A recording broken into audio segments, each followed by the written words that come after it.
Welcome to Too Old, Too New, the music discovery podcast that brings you something old, something new, something Nate, something Bruce. I'm Nate Runkle, host of the Yo, That's My Jawn podcast, and with me, as always, is my good friend Bruce Warren from WXPN. The premise of this show is simple. Each week we bring you two songs apiece. One new song that has been metaphorically spinning our turntable platters, and one old song that we believe still absolutely matters. How's it going, pal? It's going great. Going great. How about yourself? You doing good? Hey, I'm telling you what, the sun is out, the sky is blue, and Taylor owns all of her own music again. That's a beautiful thing. Exactly. I'm happy for all the above, as they say. Hey, did you you didn't make it to the Roots picnic this weekend, did you?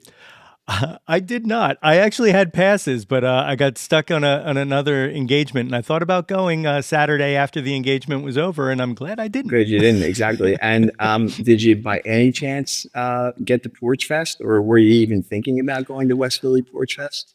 I really wanted to go to Porch Fest. There was the Porch on Pine had my pals Max Davey and Roberta Faceplant, and I really wanted to make it for that porch, and I didn't get down there. Yeah. Did you get down at all? I did for a short while. And yeah, I got. How was it? It was great. It was in between the little bit of rain that the couple different periods of rain that we had on Saturday.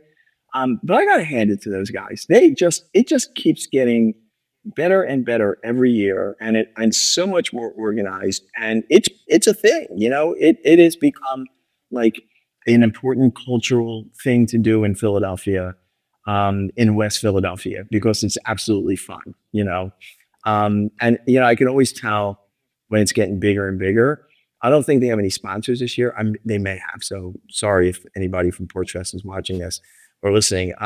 But like, the quality of the bands, like more and more sort of quote unquote bigger Philadelphia name bands are starting to play amidst the incredible amount of independent local artists that are around there. So my hat's off to the organizers of that. And walking around, I was there for about half an hour, walking around the neighborhood, the West Philadelphia community is so incredibly together. Like they just have their shit together. There's a feeling of good vibe, and people are friendly. Even when there isn't Porch Fest, people are friendly. So two big thumbs up to the West Philly Porch Fest folks for putting together another great year of porch music, if you will. Yeah, it's such an awesome celebration of the scene, like, and like you said, like, it's so cool that, like, some larger names and some people who are just getting started, like, are kind of sharing the same kind of space, like, it's all of the best stuff from a festival, but on people's front porches, like, it's so approachable. And sometimes they're roofs. And sometimes, that's right. Yeah, exactly. It's so cool. The other big thing this weekend was WXPN's songwriting challenge prompt came out. Thank you. I was counting on you to bring that up. Well, of course, any chance to get to talk about myself. The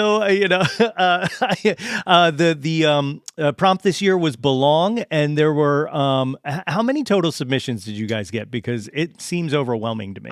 276 people wrote an original song in a 24-hour period with the prompt of Belong. It's incredible. Yeah. Absolutely incredible. I'm going to have to send you my list of faves. There's one that to me is a brand new Philly anthem. I don't want to put my thumb on the scale yet, but I'll tell you offline who it is. Like, okay. I was going to say, is it the SEPTA song? No, it's not the SEPTA song. Okay. Which is kind of cute. Anyway, but yeah, it was really, it's exciting. We started 2 years ago, and, I actually stole the idea, but I modified a stolen idea. KCRW in LA used to do this audio race. I think that's what they called it. And I remember when they announced it, I was thinking to myself, man, how do we make this our thing? How does XPN do this? So I thought about it for 2 seconds. I was like, you know what? I'm gonna have people write a song in 24 hours under a theme. And basically, I modeled it after that. And the first one went off incredibly well last year. The response was great, and we decided to do it again. So, now it's just the judges are judging, as they say. That's great. Yeah. That's great. It's one, it's an awesome challenge to partake in. But even beyond that, as a music fan and a music lover, one of the things that I love about it, and it speaks to the diversity of the XPN crowd, is just the wide range of people who are sending songs in. It's not all young people, it's not all old people, it's not all singer songwriters, it's not all hip hop. Like, it's a perfect like potpourri Yeah, of totally just agree. Philly music. It's so great, Totally man. I agree. dig it. And I'm so happy you guys brought it back. Like, I definitely think this could be something that could grow exponentially, pun intended. Funny. And Nate, your song is really good, by the way. So Oh, thanks. That's all I was fishing for. yeah, and I was in. What's the name? What's the title of it again? It is "You Belong in a Song." You belong in a song. So if you're watching this, you can go to the WXBN website, the song challenge, and you can search "You Belong in a Song" or search Nate's name, and you will come up to that video. So there you go. The other thing that I really find exciting about this is like people's approach this year more so than last year, because last year was summertime. So like it was mostly, like kind of summery kind of ideas and stuff like that. But the word belong kind of can pack so many different kind of approaches. And so like there's a lot of like there's some really good like, hey, like we belong to kind of a similar kind of idea. There's like we belong together. And then there's ones that are like, I don't belong. Like it's like like a wide swath of different versions of the word belong. I dig it, man. It's cool. To that point, Nate, when I announced the prompt, I played a whole hour of songs on the air to sort of showcasing that broad swath of how you can interpret the concept. And the very last song I played in the hour was, okay, I've been playing songs that are like very, positive belonging, but not every song about belonging is positive. And I played Creep, and then I played I Belong to the Blank Generation by Richard Hell and the Voidoids. So, hell yeah. just to kind of give people a different idea, different idea. I do have to thank you and yell at you because you got fucking Pat Benatar's "We Belong" stuck in my head, and then as I was writing, I kept writing stuff, and then I'd be like, "No, shit, that's Benatar. I'm I'm doing Benatar." If it wasn't for Kristen Curtis, the host of our morning show, I probably would not have played that song because I did not immediately have it on my list. And when I said to her, "Hey, here's some of the songs," she was like, "Oh, we got to play 'We Belong' by Pat Benatar." I was like, "There you go." Which, by the way, I do an incredible acoustic cover. I'm sure you do. Throwing that out. I'm sure you do. Well, let's speaking of incredible songs, let's get into our songs. You want to go first? Yeah, I guess so. So here's the concept this week: something old, something new. Both our songs are from the same artist. All right. So, I'm going to go first. So, thank whoever. We have new music from the incredibly talented singer-songwriter and good friend of ours, Kathleen Edwards. Just announced a new album today. It's coming in August the 22nd. It's called Billionaire. I have no idea why it's called Billionaire. And Kathleen released not one, but 2 new songs today. This is Kathleen's rock and roll album. I've been begging Kathleen. So Kathleen is a singer-songwriter. She works in Americana, right? And kind of in the rock world. But I said to her a few years ago, I was like, Kathleen, you need to make a fucking balls to the walls fucking rock and roll record. And I think she pondered that a little bit. Hopefully I was a bit inspiring when I said that to her. So she decided to bring on board as a producer of this record, the amazing Jason Isbell. So Jason produces this record, and this is her rock record. I'm just going to say that. So 2 songs came out today. One is sort of like the fucking guitar, Cortez the Killer, Say Goodbye, Tell No One. And this one, Save Your Soul, which is a little more in line with what I think most people expect Kathleen to put out. It's a super, super amazing song. It's called Save Your Soul. That's Kathleen. The guitars are punched up on this record. Let's just put it that way. Yeah. The one of my favorite things about Kathleen is she is like an adopted Philadelphian. You know, like and thanks to WXPN, and like I for the longest time, and the funny thing about it is, for the longest time, I thought she was a local artist. I had no idea she was Canadian until I heard the line, "You're the great one. I'm Marty McSorley," which might be the most Canadian line ever written by a musician. That's right. Ever. That's right. That's right. But you know what I found out recently was, what was it, 2 years ago at the very first Sing Us Home, she was on the festival lineup, and she was part of the Haas Family Campfire Sing Along that he does with singer songwriters, and Craig Finn was there and her, and she's on Craig's new album, and I just kind of thought that they were like old friends or something like that, but it turns out they met at Sing Us Home. So like now Philly is like adopting Craig Finn into this as well. Like look, we're going to take them all at some point. Yeah, I hope so. And it's interesting that you notice that. So listen, Kathleen, I think, is severely underrated by Definitely the music world critics. I've been a huge fan since day one, and I think her lyrics are incredibly insightful. They're sharp. They can be brutally honest sometimes. And her voice is just incredibly lovely, and she's great live, great live. So hopefully, oh my God, so good. Hopefully this record will get her songs out to new audiences. And it rocks a little bit more. So it's good. And you mentioned Craig Finn and Kathleen Edwards. Both of them are playing the Exponential Music Festival presented by Subaru in the fall. So heck yeah, we're looking at what's Kathleen's count at? Because at last I checked, and this is going back maybe a year or two, I believe the tie was between Dave Haas and Dawes. Dawes but is definitely I feel like Kathleen's leading. is creeping up. I'm gonna do the math. I'll let you know next week. Okay. All right. Okay. Yeah. So that's something new from Kathleen. Now something old. I want to go back to the 2008 album. I think it was her third album, Asking for Flowers. This song is one of her most beautiful songs. So let's do it. It's the title song, Asking for Flowers.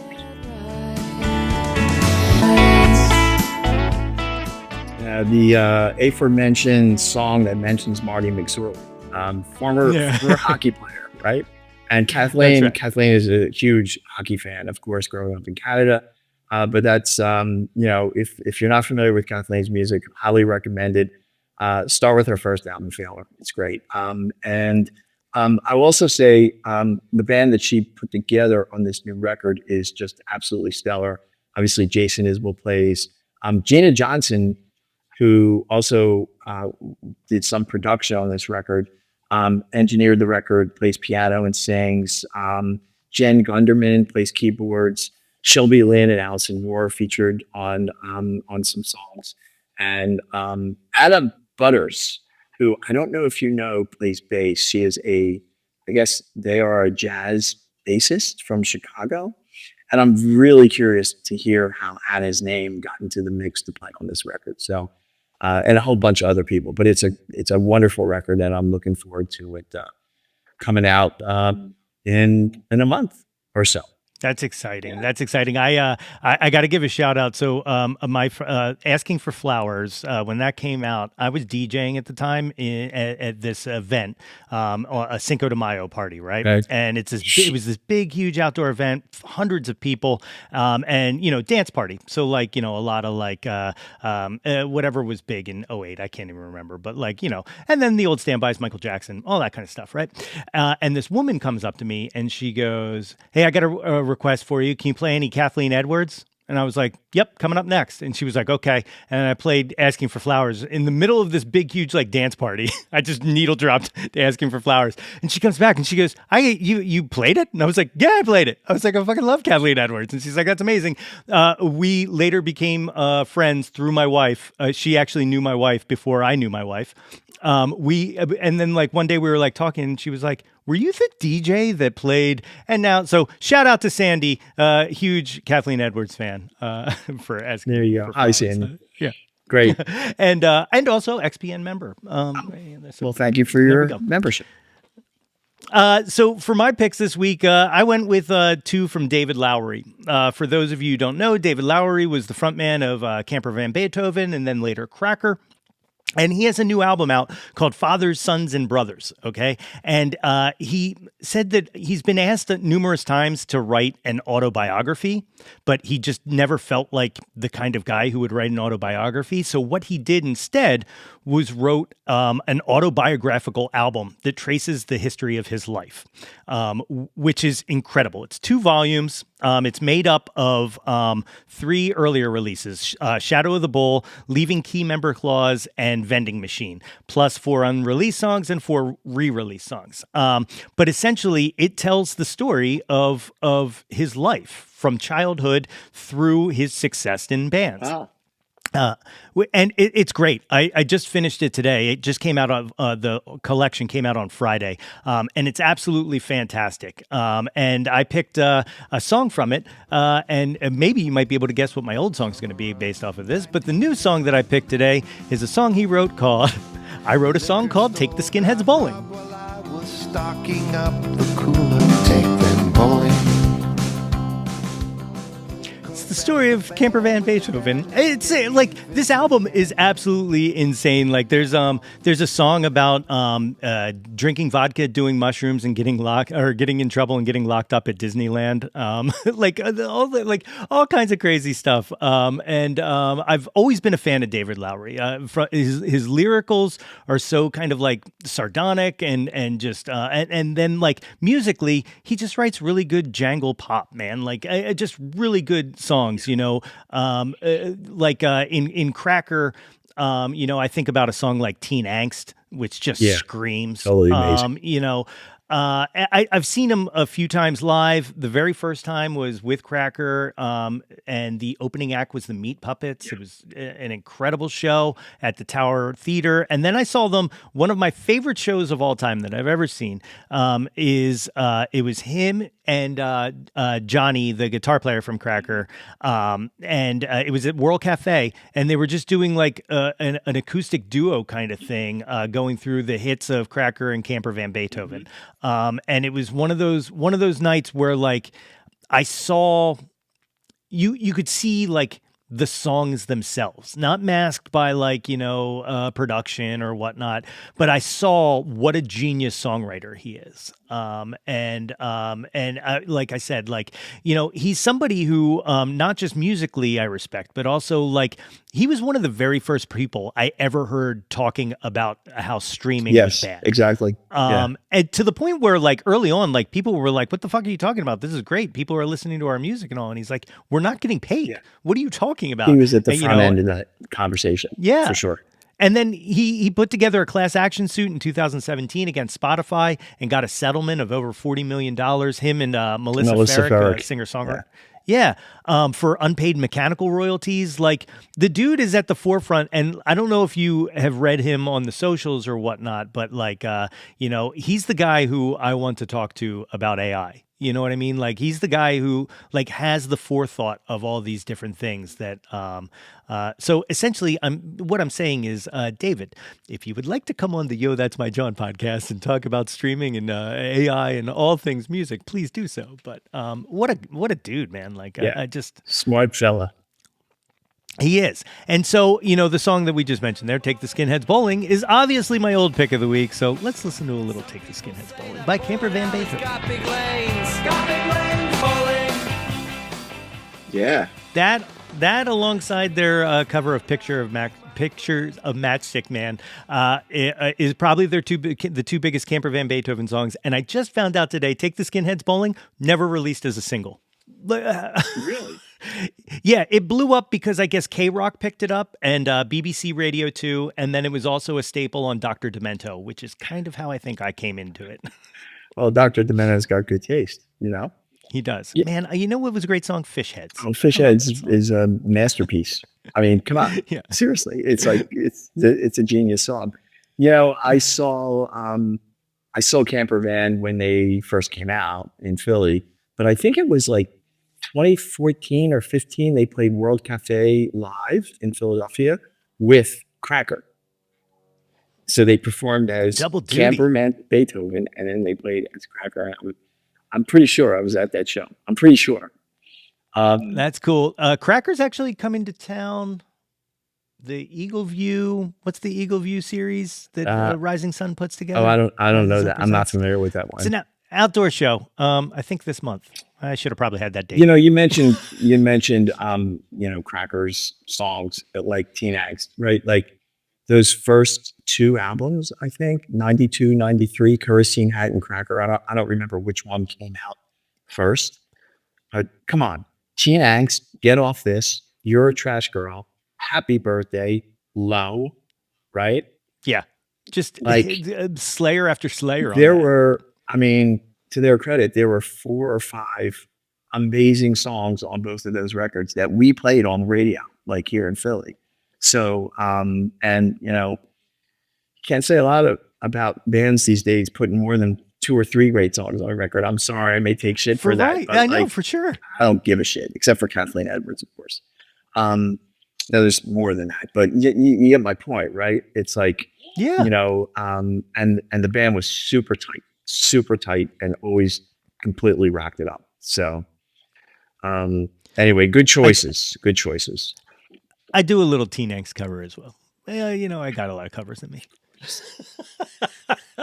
And wait, I forgot one other song, Satisfy You. I can hear that. Oh, God, yes. That's why I don't sing, Nate. Yeah. You do. So, Well, I'm still mad that I really thought you and Mike V were going to put a band together for the songwriting challenge, but I guess you were exempt. no, we're not allowed to. I read the rules. That's but no, definitely check out Father, Sons, and Brothers. It's a really interesting the autobiography. I'm glad you is brought cool. it. I'm glad you brought it up. I'm gonna pitch that to the World Cafe team. We got to get David on to talk about this record and, of course, his career. So Yeah, for sure. maybe we'll make that happen. All of these songs, of course, will always live on our Spotify playlist. You can follow us on the socials. Bruce is at Some Velvet Blog. I am at Yo That's My Jawn. Look, the video. We're behind on the video. I know. I got things going on. It's going to be up. What I'm going to do is I'm going to edit this video and last week's video, and then the week before's video, and they're all going to go up. And some are going to be called the missing links. Like unearthed gems. I know. Of this I know podcast. that's my Jawn. Too Old, Too New binge weekend. That's exactly right. Yeah, look, content. That kind of reminded me. David Lowery is also doing a song-by-song breakdown of this autobiographical album on Substack, davidclowery.substack.com. So check that out. But you can hear Bruce every Saturday on WXPN from 10 a.m. to 2 p.m. You can hear me every other week on whynotradio.net. I was just on this past Monday. I'm not on again until the 23rd. I know I say every other week. There's extra Mondays in June, so we're doing weird things. So June 23rd, I'll be back on there. Of course, Yo That's My Jawn podcast will be back at some point. I this week am locking down 3 more guests. So and then here we go, guys. Fingers crossed. I'm trying to get Benson from SVU. Yeah, Olivia Benson, Mariska Hargitay is directing a film about her mother was Jane Mansfield. Right. And she's directing a documentary that's coming out the end of this month on HBO about her mother. And so I'm trying to line that conversation up. Let's see what happens. Dude, that's pretty massive. Right? I think we could have a really good conversation. I got some stuff there. I got some questions. All right. But okay. But yeah. So look, I'm putting this energy out there. Let's manifest all of this. Love it. All right, so rate, review, subscribe, do all the stuff. Share this with your friends, and check us out. And we'll catch you next time. Bruce, thanks. It's always fun. Peace.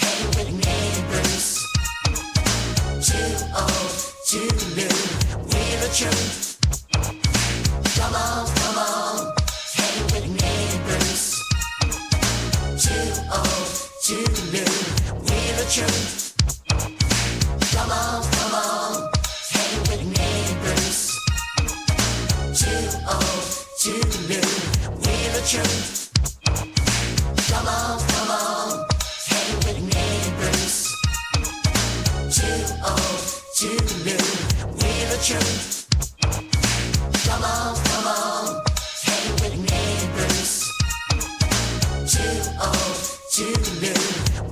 Come on, come on, hang with me, Bruce. Too old, too new, we're the truth.